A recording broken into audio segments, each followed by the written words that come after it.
what's up, guys? I'm here today. I'm gonna do some canning of my fish that I caught from the Vetter River in Chilliwack, and this is the coho that I caught last week. So I'm gonna do some canning with this. And also I bought some tuna. It's the tuna fish. I bought it from the boat in Vancouver. What I'm gonna do is I'm gonna show you guys how I can my fish and the ingredient of it. For me, it's so simple. I've been canning for over 20 years, and what I usually use for canning, it's only vinegar and salt. That's all you need for if you want to make sandwiches with your canning, whatever. Like, you know, I can different kind of fish, I can vegetables, I can a lot of different things, fruits. But if you want to make it more interesting, you can put some garlic, onions in it if you just want to eat it from the can, from the jars. You know, you don't want to make any sandwiches, or you can add some like spice to it, like garlic peppers, and of course the chili crush peppers you can add to it. And when you do your canning, you make sure that you boiled your jars. I usually boiled my jars 3 to 5 minutes just to make sure. And the lid, boiled my lid 1 to 2 minutes. Make sure that you boil them all. So, because just the way when you do some canning. So anyway, I'm gonna start putting this in the jar.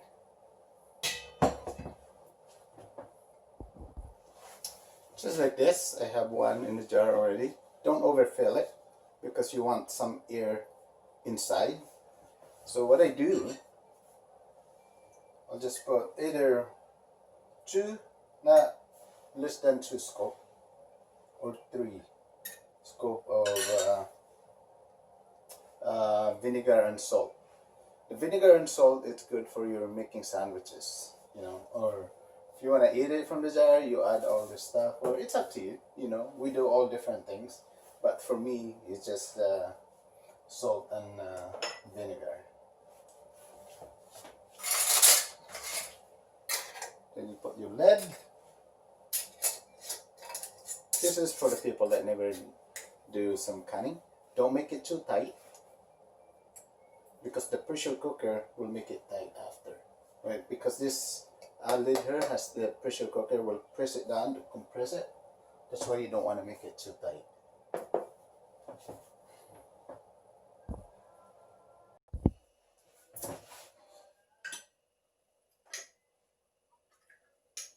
Again, guys, when you put the lid on this, make sure you don't make it too tight, because if you make it too tight, it doesn't seal properly from the pressure cooker. See how loose it is? Just like that.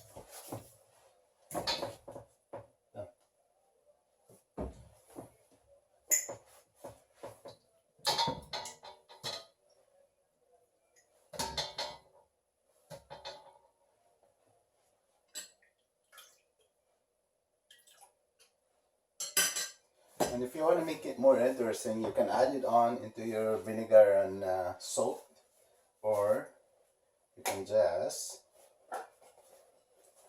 oh, can't even open this, it's too tight. Right here, sprinkle it inside. If you don't want all of them to has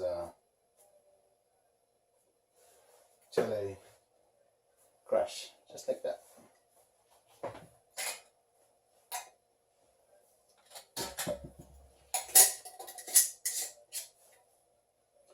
Okay, they're all in a can now, so I'm going to slice my tuna, and I'll be right back.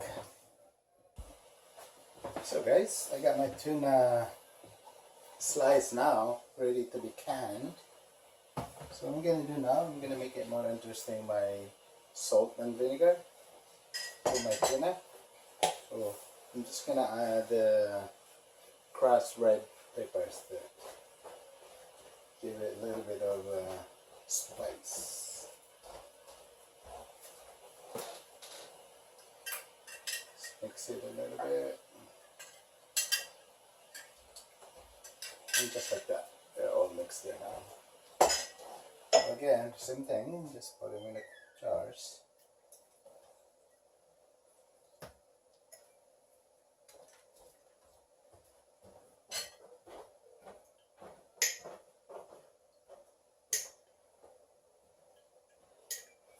Scoop. Just like that. Don't make it tight.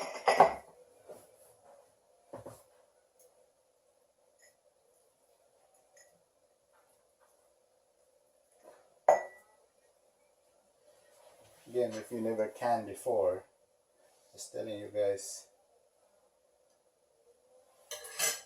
when after 1 hour in pressure cooker, the bone, it's really soft.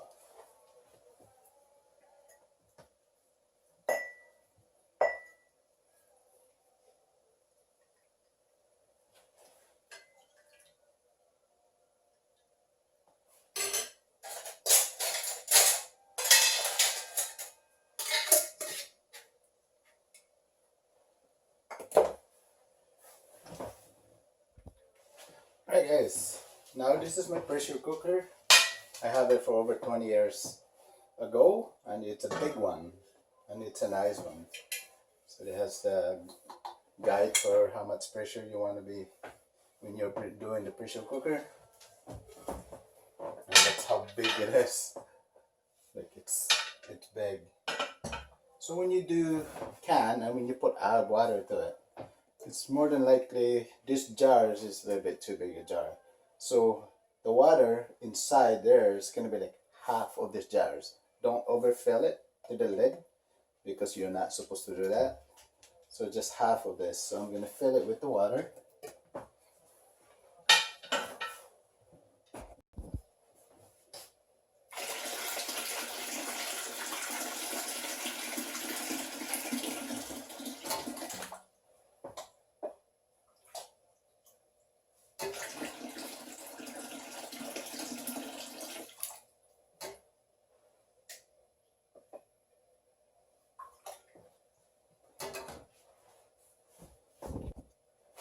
Right, I'm pretty sure I have enough water there inside. Yes, it's half of my jars.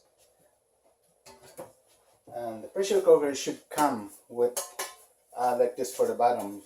You do not put your jars direct to the bottom of it.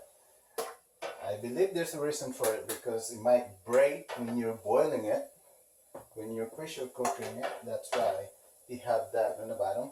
If you don't have a real pressure cooker like what I have here, you guys can use the big like this, what I have here. This is where I boiled my hot water, and I did my jars. So you can use this. Just make sure that you put something underneath, that you don't put it right direct to the bottom of this.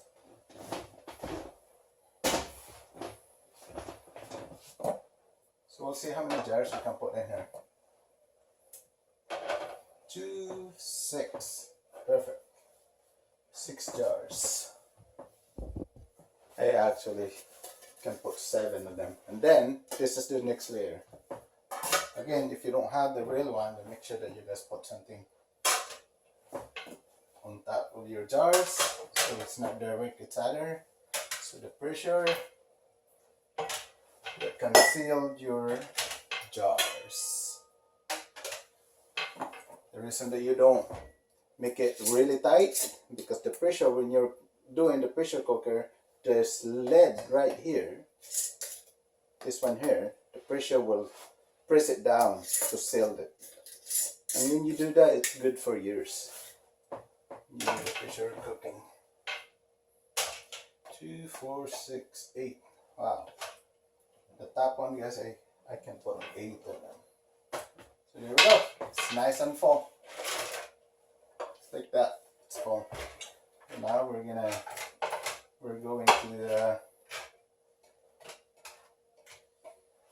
put it in our stove. Alright guys, now I have it on top of my oven here. Oven is on. Now let's put the lid, and of course you make sure that you lock your lid. And this is facing towards you, or you can turn it around after, whatever, so you can see the pressure right here. So when it goes this couch in here, this lever here, all you have to do, that's off.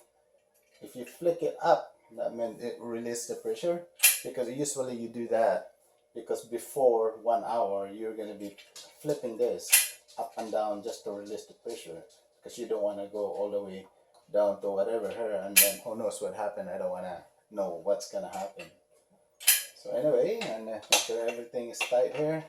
Again, I recommend you guys, if you don't have a pressure cooker, buy one, because if you like the pan, this is the best thing to have, pressure cooker.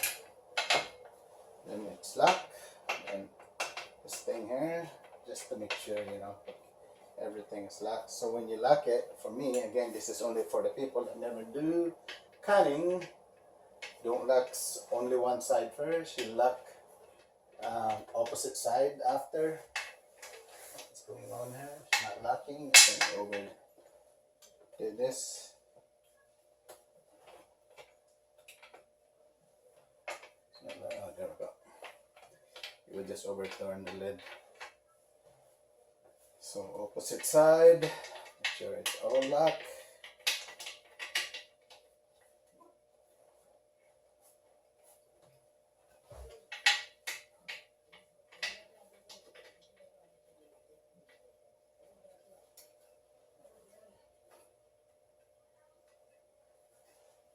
Alright, that's it. So we'll do this for 1 hour. It's ready. But if you don't have a pressure cooker, it takes about an hour and a half. But I recommend you guys to have a pressure cooker, so it's basically it's done properly.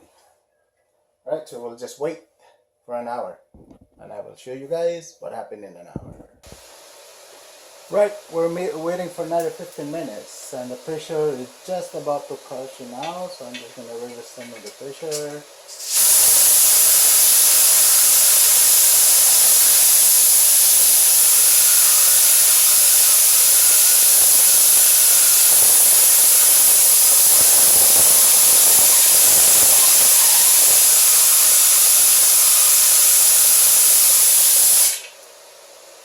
Okay, I like the pressure of it between 250 to 259. So we'll just let it go again for another 15 minutes. Alright guys, this is a little bit more than an hour I did, so I'm just gonna release the rest of the pressure. Pressure is gone. Let's open this. Check it out, how this can look like.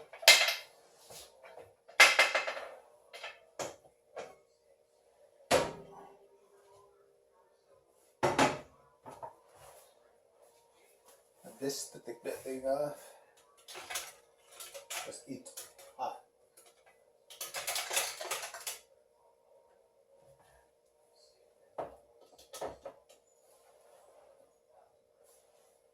Get hot.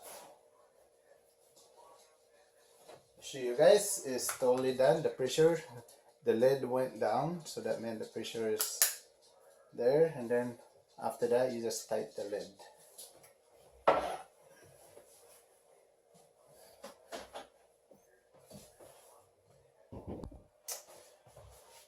Yeah guys, here's our finished product. It's all the lid is pressurized, so all I have to do now is tighten the lid. All of them.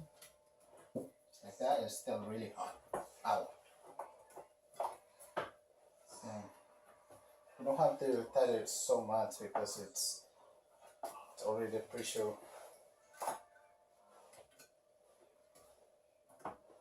Oh, still really hot.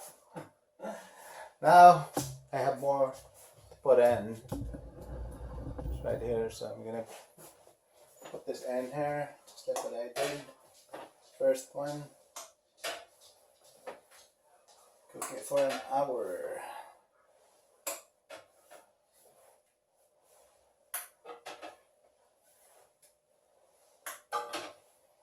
and make sure you don't get the lid really tight.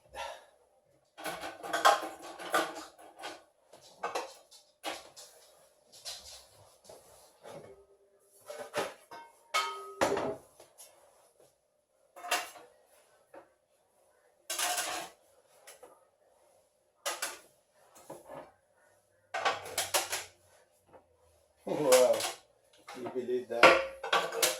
Enough room for the second load. Let's put this on.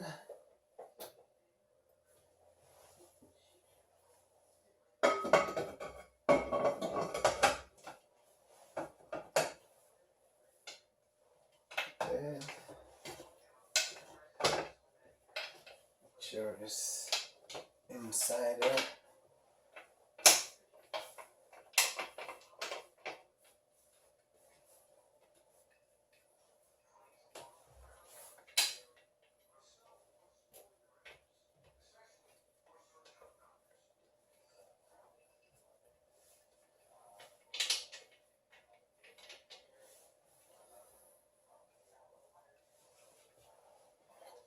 There we go. And this is our finished product, tuna and coho salmon. I just finished canning. So the question now is, if you guys have a question for me, leave a comment and I will get back to you guys. And I hope you enjoy my canning. And that's it for now.